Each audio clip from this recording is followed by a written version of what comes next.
Olá, seja bem-vindo a mais uma aula do nosso curso de História da Teologia. Nós temos visto até aqui muitas aulas que dizem respeito a tudo aquilo que formou o pensamento cristão no primeiro período da história da igreja, digamos assim.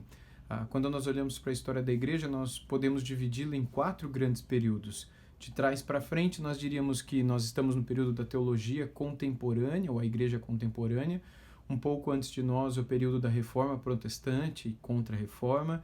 Anteriormente a ela, o período da igreja na Idade Média e ainda anteriormente a igreja antiga, ou como ela é acostumada a chamar popularmente, a igreja primitiva. A gente já viu bastante aqui com relação à igreja do período antigo e um pouco, introdutoriamente, obviamente, da igreja no período da Idade Média. E nessa aula nós veremos um pouco mais sobre esse período e, de um modo especial, o período formativo da teologia na Idade Média. De modo que o meu objetivo aqui com vocês nesta aula específica é tratar de um capítulo do livro A Igreja Cristã na História, no qual Franklin Ferreira trabalha de um modo muito especial justamente esse tema do período formativo da teologia medieval. Quando nós olhamos para os teólogos medievais, nós os percebemos com algumas peculiaridades, algumas características que lhes marcam. Alguns de um modo mais interessante do que outros, por terem uma projeção, um nome um pouco mais conhecidos e por terem sido mais proeminentes mesmo na maneira como eles se portaram, escreveram e foram usados, ou enfim, acabaram sendo conhecidos durante esse período.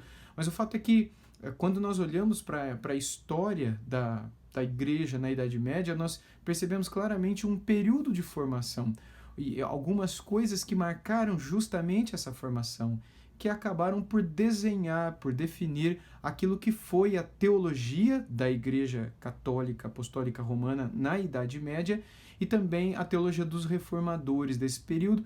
E de um certo modo, obviamente, num curso como esse, nós não temos tempo e nem ocasião para olharmos abrangentemente todos os mínimos detalhes, mas é possível que nós enxerguemos também a maneira como essa teologia formativa, inicial, digamos assim, da teologia na Idade Média, formou inclusive a própria Igreja Católica Apostólica Romana, tal como nós a conhecemos hoje. Muitas das coisas que são vistas e cridas, e não só pela teologia católico-romana, pelo catecismo católico-romano hoje, mas também por muitas outras igrejas que se autodenominam cristãs e que não são católico-romanas, mas que acabam tendo certas crenças, certas práticas, certos hábitos que são característicos justamente da igreja medieval, inclusive a igreja protestante dos nossos dias, mas isso é uma outra coisa e a gente talvez aborde isso na aula de hoje.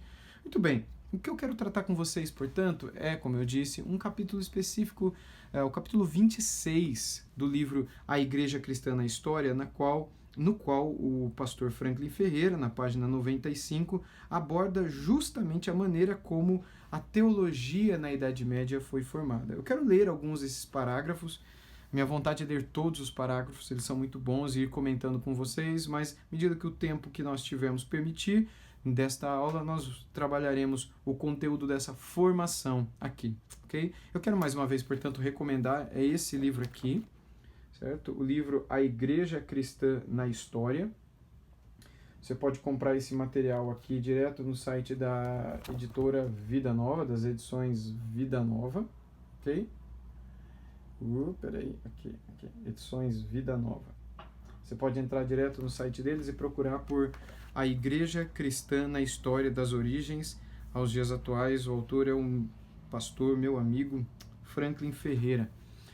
Muito bem, no capítulo 26, embora seja uma introdução apenas que o Franklin faz, e a gente não consiga nessa aula também ser mais profundo do que seremos, eu vou um pouco além do que o Franklin foi aqui, eu vou tratar de um pouco mais a fundo do que o Franklin trata aqui, mas obviamente não dá para a gente ir mais do que... Mas ainda assim já é suficiente para a gente entender muito do que foi a igreja e muito do que é a igreja hoje. Então vamos lá. O Franklin começa com as seguintes palavras. Durante o período agitado que remonta à queda do Império Romano, quando os povos germânicos assumiram o domínio político do Ocidente, ou no Ocidente, As questões teológicas mais importantes passaram a receber cada vez menos atenção da parte dos líderes da igreja. Apesar disso, os fundamentos da teologia escolástica foram lançados nessa época por pensadores cristãos que trabalharam para preservar a herança da antiguidade no período medieval. Há alguns pensadores cristãos que se destacaram nessa época. Portanto, é importante que você entenda algumas questões aqui. E à medida que a gente for lendo, eu vou comentando com vocês. Algo que o Franklin aqui coloca e que a teologia histórica traz para a gente e que todo estudante de história da teologia deve saber é que quando nós chegamos no período da Idade Média, muito foi abandonado. Mas, ainda assim, alguns, embora poucos, mas alguns pensadores cristãos desse período procuraram preservar aqueles que foram os fundamentos apostólicos mais preciosos, ou mais importantes, ou mais fortes, digamos assim, né? Como uma voz para o mundo e para a heresia de sua época, e também que acompanhava a época dos nossos irmãos da Idade Média, manter esse pensamento para trazer ao povo de seu tempo, na Idade Média, uma resposta saudável para questões que se perpetuavam, para questões que insistiam em voltar, como até hoje insistem em voltar, se a gente for parar para pensar. E o que eles fizeram lá, semelhante ao que nós devemos fazer hoje também, é voltar para aqueles fundamentos da teologia antiga. Agora eles estão no período, alguns vão chamar também da teologia escolástica, os fundamentos dessa própria teologia escolástica, ou do período do escolasticismo, ou da grande teologia da Idade Média, dos grandes teólogos da Idade Média, sem dúvida nenhuma remontavam para toda aquela herança que os pais da igreja deixaram, toda aquela herança que a teologia antiga deixou, toda aquela herança, os credos, as confissões, as afirmações, as respostas, os livros que foram deixados pelos pais da igreja na antiguidade, como uma maneira de eles agora, no seu tempo, responderem bem fundamentados. Então, como alguém já disse no passado, eles subiram sobre ombros de gigantes para poderem chegar mais longe. É óbvio que outros, após eles, subiram sobre os ombros deles mesmos, mas eles não fizeram diferente. Quando queriam encontrar ou enxergar um pouco mais longe, voltavam a esses heróis do passado, subiam sobre os seus ombros e liam o que eles escreveram, com o único objetivo de verem em seu próprio tempo a verdade de Deus brilhando também. E o Franklin continua: Boécio, 480 a 590 a 525, foi um filósofo cristão e chefe de governo do rei Godo, dos Godos, né, Teodorico, final do século V, começo do século VI, que havia derrotado Odoacro e agora dominava a Itália. Acusado de manter relações com o Império Romano Oriental, Boécio foi aprisionado e, por fim, executado. Ficou conhecido como o último romano e considerado por muitos como o primeiro filósofo escolástico. Através dos seus escritos, bem como de suas traduções de dos livros de Aristóteles, que é do século IV, 5 a.C., 4 a.C., transmitiu o conhecimento da lógica aristotélica na Idade Média. Essa que vai influenciar grandemente a Idade Média. Todo o modo de pensar, de raciocinar, de ver o mundo que Aristóteles tinha e que diferia, de certo modo, de Platão, que dominou o pensamento anterior a eles aqui. Sua obra mais conhecida é A Consolação da Filosofia, escrita na prisão enquanto aguardava a pena de morte. Os escritos atribuídos a Pseudo-Dionísio, o Areopagita, também pertencem a esse período. Tais escritos desempenharam forte influência na mística cristã. Eu estou lendo bem devagar porque cada um desses aspectos aqui são importantes para a gente entender o que se desenvolveu depois. Então, mais uma vez, né, esses escritos, inclusive esse daqui atribuído ao Areopagita, não é, o Pseudo-Dionísio, pertence a esse mesmo período, e tais escritos desempenharam uma forte influência sobre a mística ou na mística cristã, e por meio deles a Europa medieval tomou conhecimento da cosmovisão neoplatônica. A mística seria os escritos mais piedosos, mais devocionais e mais espiritualistas ou espirituais, né, desse período. A via apofática é um conceito presente nos escritos desse autor que perdurou por muito tempo. Trata-se, preste atenção aqui, do entendimento de que o estudo de Deus, a via apofática, o estudo de Deus deve partir da negação, destacando o que não é possível expressar acerca de Deus, abordagem que influenciou muito a teologia oriental e parte da mística ocidental. Estes textos foram traduzidos do grego para o latim por João Scoto, ou John Scotus, não é? Erígena, século IX, neoplatonista com tendências panteístas, que foi professor de gramática e dialética na corte do rei dos francos, Carlos o Calvo. Ele criou uma ponte, antes inexistente, entre os pais gregos, os pais da igreja, o período da patrística mais antiga, não é? Período mais antigo, por ele traduzidos, e os teólogos e filósofos da Idade Média. Ele fez essa grande ponte e acabou por influenciar não só a teologia, como também a espiritualidade patrística, que por fim acabou por influenciar a própria espiritualidade reformada. Quando a gente olha para os reformadores, a gente não pode tirá-los do contexto onde eles nasceram. Eles nasceram no contexto da teologia medieval, no contexto dessa teologia escolástica, influenciado por muitos destes. Havia, sem dúvida nenhuma, teólogos durante o período medieval que criam na predestinação, por exemplo, como é o caso de vários deles, como Tomás de Aquino e tantos outros, a Ordem dos Dominicanos, enfim, um verdadeiro grupo pré-reformador, que nem sonhavam em fazer uma reforma protestante, alguns deles nem queriam fazer isso, mas que já tinham em si elementos que eram desafiadores à Igreja Católica Apostólica Romana da época, porque questionavam certos princípios, certas práticas que eram mantidas e incentivadas por meio de outras doutrinas ou de doutrinas que contradiziam aquilo que eles mesmos acreditavam. Por exemplo, se você defende durante a Idade Média que uma pessoa deve comprar o perdão do seu pecado por meio da compra de um papel, uma indulgência,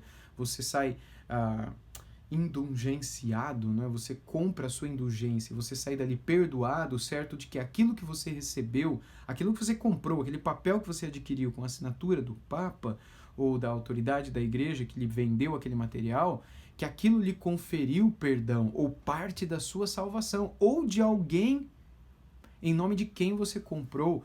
E quando você olha por outro lado, a afirmação da graça de Deus na justificação de uma pessoa, a afirmação da necessidade do arrependimento, do compreender da revelação, da verdade, para que essa liberte essa pessoa, como alguns pré-reformadores, período do século XIV, na Idade Média, como por exemplo John Wycliffe, ou Anselmo mesmo, o Santo Anselmo, ainda mais distante, no século XI, né? Você percebe alguns elementos sobre a salvação, como cur Deo homo, porque Deus se fez homem, que o Anselmo de Cantuária escreveu, e alguns outros materiais, que desafiam o pensamento teológico da época.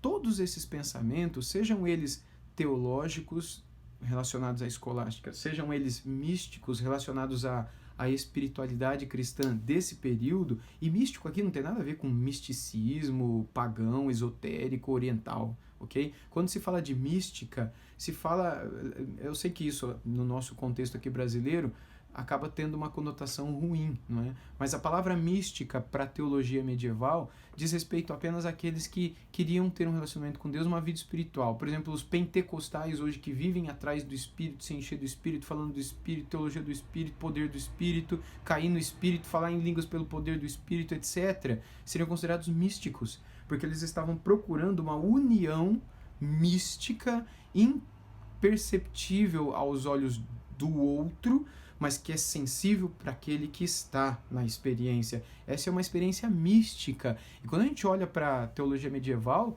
tem muito isso daí. Muito. Não movimentos pentecostais. Não é? Eu usei como um exemplo aqui só. Não há experiências pentecostais tais como hoje existem. Isso nunca existiu na história da igreja. Nunca. Aliás, existiu aqui e ali, mas foram consideradas heresias e excessos e absurdos, porque nada tem a ver com a Bíblia, não é? Então, o movimento pentecostal é uma questão nova, recente, precisa ser analisada à luz da palavra de Deus, não da experiência de cada um, e deve ser analisada com respeito, com amor. Há muitos irmãos nossos pentecostais e há muitos excessos também, muitas heresias dentro do pentecostalismo. Portanto, a gente não pode julgar dizendo que tudo dentro do pentecostalismo é bom ou é ruim, que todos devem seguir o exemplo ou não seguir o exemplo, como também não devemos olhar para a reforma protestante e dizer que todos devem seguir tudo que todos os reformadores fizeram, né? Ou que todos os reformadores... A gente tem que fugir da palavra todos, tudo, sabe, do generalismo, da generalização, porque toda generalização é burra. Todo excesso, todo extremismo esconde ou disfarça uma preguiça de estudar, uma falta de vontade de ir atrás daquilo lá. Então, quando a gente olha para o movimento místico medieval, o que nós encontramos é um grupo grande de pessoas, um grupo grande de irmãos que queriam estar mais perto de Deus, que queriam se aprofundar mais na sua comunhão com Deus e, por conta disso, escreveram muitas coisas interessantes que até hoje podem servir para a nossa edificação. Bom, seguindo aqui no material, esse período não se notabilizou por desenvolvimentos dogmáticos, né, no campo da teologia. A gente não vê muito desenvolvimento teológico. A gente vê um ou outro, sim, desenvolvendo bastante, mas são poucos, né? Beda, o Venerável, por exemplo, final do 7, começo do século 8, principalmente, quando ele trabalhou mais, foi um monge beneditino, anglo-saxão, que viveu nos mosteiros de São Pedro, em Vermont, e São Paulo, em Jarrow, na Inglaterra, no antigo reino de Nortúmbria, na Inglaterra. Ele escreveu comentários, homilias e exegeses bíblicas, bem como tratados teológicos, mas tornou-se famoso por sua Historia Ecclesiastica Gentis Anglorum, ou seja, a história eclesiástica dos povos anglos. Ele foi um historiador, portanto, um dos mais antigos da história do cristianismo, né, no qual ele narra a história da igreja inglesa. Ele é considerado o primeiro historiador da Europa cristã.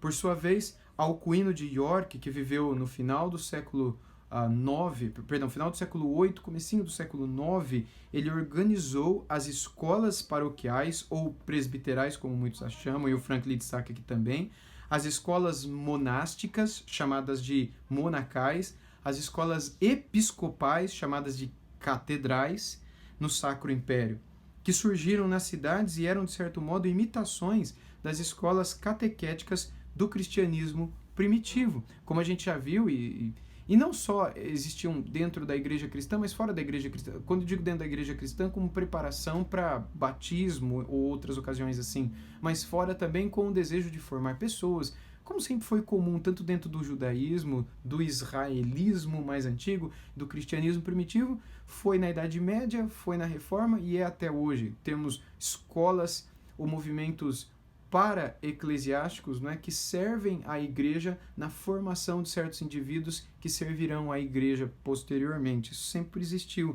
como existiu aqui também, e foi fortemente incentivado e vivido por esse Alcuino de York, que já foi mencionado em aula anterior também, diga-se de passagem.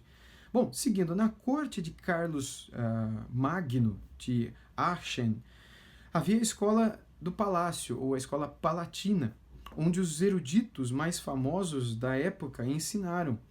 O historiador Paulo, o Diácono, por exemplo, né, do século 8 todo viveu, e viveu muito. O gramático Pedro de Pisa, também século 8º. O teólogo Paulino de Aquileia, século 8, começo do século 9, responsáveis, né, pelo chamado Renascimento Carolíngio por ser no período do Carlos Magno, né, que promoveu transformações na literatura e nas artes desse período.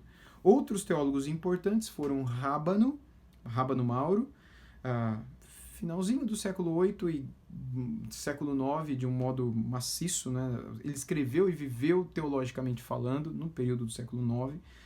Inquimaro de Reims e Gotescalco, além desses Pascário Radberto e também Ratramno de Corbi, todos eles no século 9, além de serem nomes belíssimos para você dar para seus filhos, para vocês darem para seus filhos, né? Bem, promoveram um longo debate sobre a ceia do Senhor. Às vezes a gente pensa que esse debate sobre a ceia do Senhor é uma coisa só dos reformadores, no período da igreja puritana, ou pré-puritana, no período imediatamente pós-reforma protestante, do início das grandes denominações, mas não. Mesmo todos eles sendo católicos, apostólicos romanos, já havia nesse contexto teológico, interessantemente, debates sobre a Eucaristia, sobre a ceia do Senhor, no qual o primeiro defendia a presença real, ou seja, que o pão se tornava o corpo de Cristo, e o segundo defendia a presença espiritual de Cristo nos elementos. Ele está falando do Pascasio Radberto, que defendia que Cristo estava ali na ceia, no pão, como até hoje a Igreja Católica defende, e o Ratramino de Corbe, que defendia que não, que Cristo estava espiritualmente presente nos elementos, que é a posição reformada ainda hoje, e a maioria dos protestantes, né? Muito bem, no entanto, a atividade principal desses escritores foi colecionar e reproduzir a tradição mais antiga. De qualquer forma, a teologia desse período formou a base para os desenvolvimentos posteriores através da preservação da herança da era patrística e dos escritos da Antiguidade Clássica. Quando a gente olha, então, para esse período de formação da teologia reformada, da teologia medieval, o que tem que estar firme em nossa mente é justamente isso.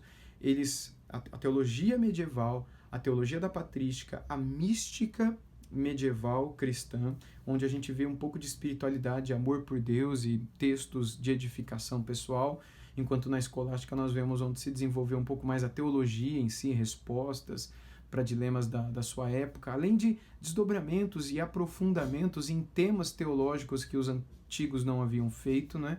Todos eles foram profundamente influenciados pela herança da igreja antiga, por aquilo que escreveram todos esses historiadores, todos esses escritores antigos, Irineu de Lyon, Tertuliano de Cartago, Orígenes de Alexandria, Inácio de Antioquia, por que não, Dionísio de Corinto, Clemente de Roma, Policarpo de Esmirna, Eusébio de Cesareia, o grande historiador patrístico, Agostinho de Hipona e tantos outros que formaram, além dos credos ecumênicos famosos, como o de Nicéia, de Constantinopla, o Constantino Niceno-Politano, além de outros que formaram, que lançaram a base de tudo aquilo que é a teologia cristã contemporânea e que por si mesma influenciou a teologia medieval, dando base para aquilo que depois veio a ser uma reforma dentro da própria igreja, que quis não só ficar com aquilo que os escolásticos e os místicos preservavam, mas voltar para a própria vida que eles viveram, por perceberem, nesse período do século XVI, final da Idade Média, começo da Idade Moderna, que não era suficiente manter apenas a teologia, não era suficiente manter apenas na cabeça aquilo que os antigos diziam, o que Santo Agostinho dizia, o que Santo Atanásio, o que Santo Ambrósio, o que os chamados santos da antiguidade, os santos pais, ou os padres do deserto, ou os pais da igreja afirmavam. A gente vai ficar só estudando isso porque a gente não vive o que eles viveram, porque nós não amamos como eles amaram, porque nós não nos consagramos como eles se consagraram. E aí então, do meio de movimento monástico, no período final da Idade Média, surge a Reforma Protestante, que nada mais foi do que um retorno à igreja cristã antiga. Não foi uma nova coisa, não foi uma revolução, como alguns escritores erroneamente apontam, né? Não foi uma revolução, mas foi um desejo de voltar às origens, de reformar a casa, de colocá-la da maneira como ela sempre deveria ter sido, mas que pela ausência da palavra, pela ausência das escrituras, isso não é culpa, obviamente, da igreja em si, por parte mas nem tanto, por conta daquilo que eu já falei em aulas anteriores. A igreja acabou se perdendo na ausência da palavra, como Deus escreveu por meio do profeta Oséias, né? Quando falta o conhecimento, né, o meu povo se perde. O meu povo se perde pela falta de conhecimento, né? Na falta de entendimento, na falta de revelação, na falta de conteúdo, na falta de estudo. O que vai acontecer inevitavelmente é a perdição desse povo. Portanto, essa foi a formação da teologia medieval, profundamente influenciada pela teologia patrística. Nas próximas aulas nós continuaremos avançando um pouco ainda mais sobre a teologia da igreja medieval. Nos vemos na próxima aula.